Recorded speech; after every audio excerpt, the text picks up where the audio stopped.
Let us be in a spirit of prayer.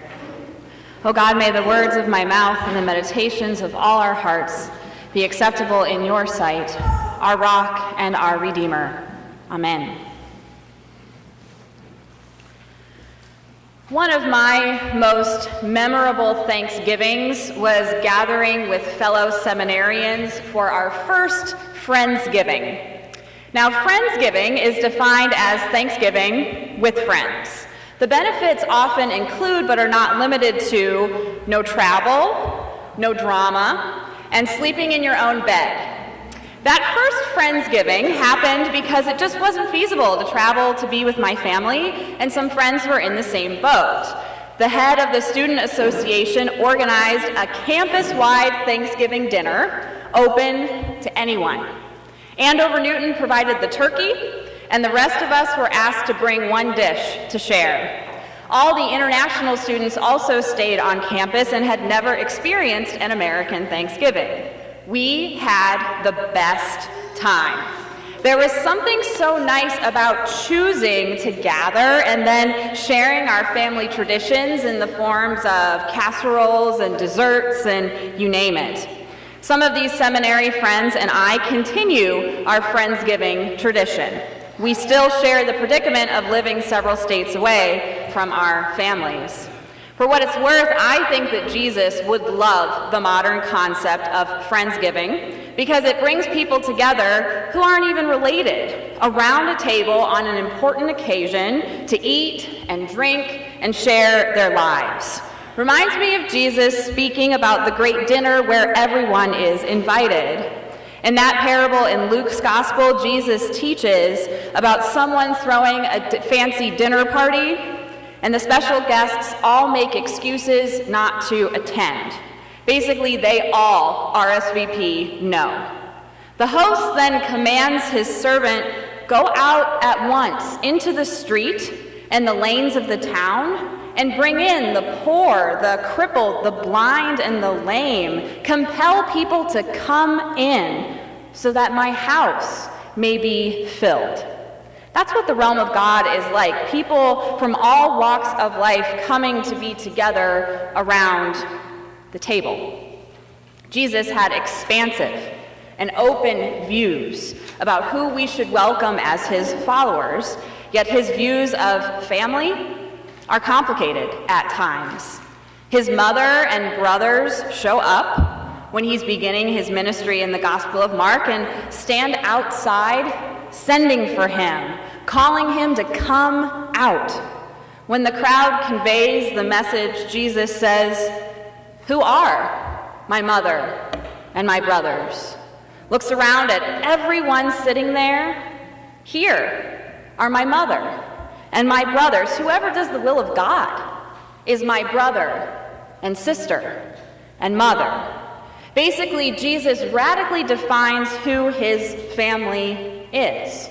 These people right here are my family, as we are all doing our best to discern and follow God's will for us. We don't need to read this as Jesus completely rejecting his family of origin.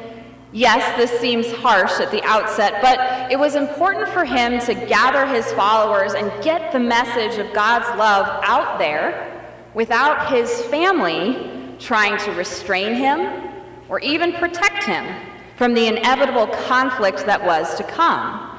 Jesus' ministry was itinerant in nature. He traveled from town to town, mostly among the small villages of Galilee, beginning when he was 30 years old. As the oldest son in his family, he should have been at home, getting married, having children, and working to economically support everyone. That's what society and perhaps even his family expected of him. Instead, Jesus goes off, traveling around Galilee, teaching and preaching and healing and getting into arguments with scribes from Jerusalem. There's a modern comparison to be made here, and it might be simply fundamental differences between movers and stayers, if you will. Some of the best research on social trends in modern American life comes from the Pew Research Center, who I know that I quote all the time. But they did a study in 2008 called American Mobility. Who moves? Who stays? Where's home? And what the Pew researchers found is that more than 6 in 10 American adults have moved to a new community at least once in their lives. So raise your hand if you've ever moved to a new community. Okay? 57% of adults have not lived outside their current home state. Raise your hand if you live outside your current home state, if you've ever lived, okay? Around 1 in 5 adults say that the place they consider home in their hearts isn't where they're living now. And I won't make you raise your hand for that. So people identify these places as their heart home because it's where they were born or raised, where they lived the longest, where their family is from, or specifically where they went to high school. On the other hand, when the researchers asked people why they never left their hometown, stayers often say it's because of family ties, the desire to remain where they grew up, and the belief that their community is a great place to raise children, or a good job, or business opportunity. So some of us at Pilgrim Church have been born and raised in Massachusetts, or even in or close to Lexington.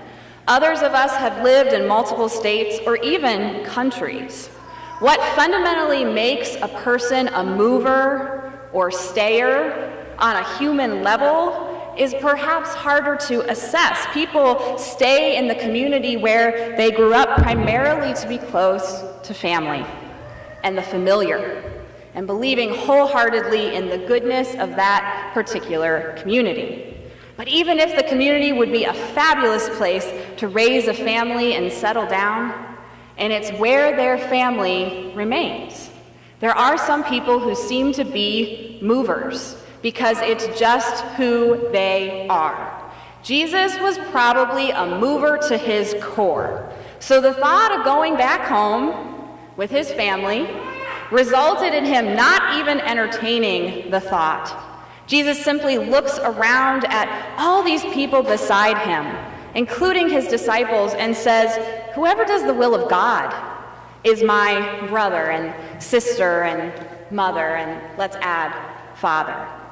Our story gets to the heart of how we define family. Sometimes people will speak of their church community as family. There's a reason for that comparison. From the beginnings of the Jesus movement, people related to each other as brothers and sisters, mothers and fathers. In the beginning, sometimes families disowned a family member who became a Christian. So the church stepped in to take care of one another. There is a familial aspect to who we are and what we do in the church, always has been. The idea of family is fascinating these days, as there are many people whose family of origin is not in the same city anymore, let alone state or even country. Friends can become like beloved family members, and families come in all shapes and sizes, all configurations.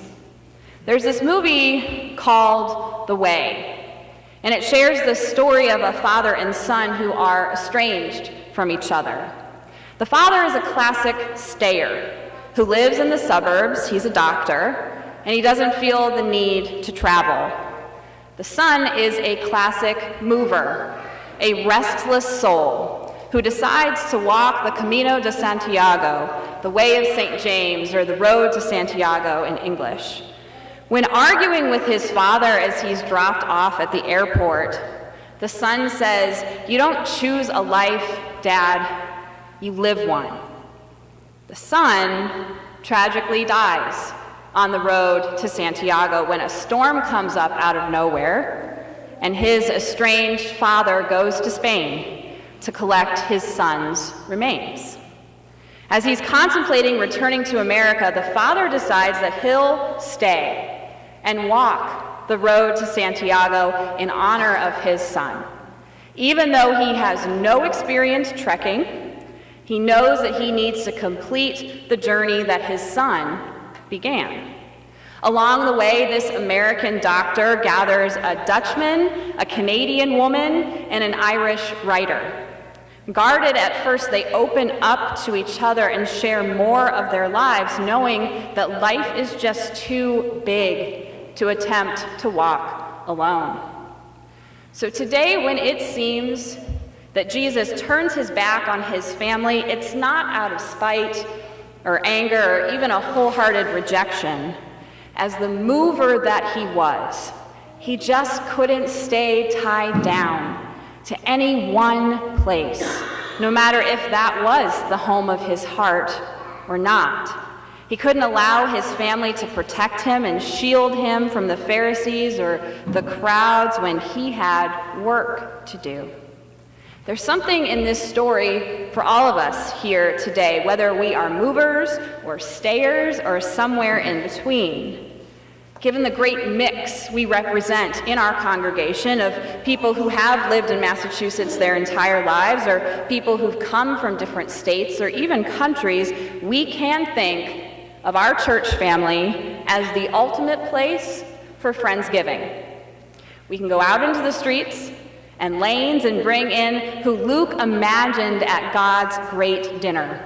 The poor, the crippled, the lame, and bring in all of them to our midst so that our house can be full.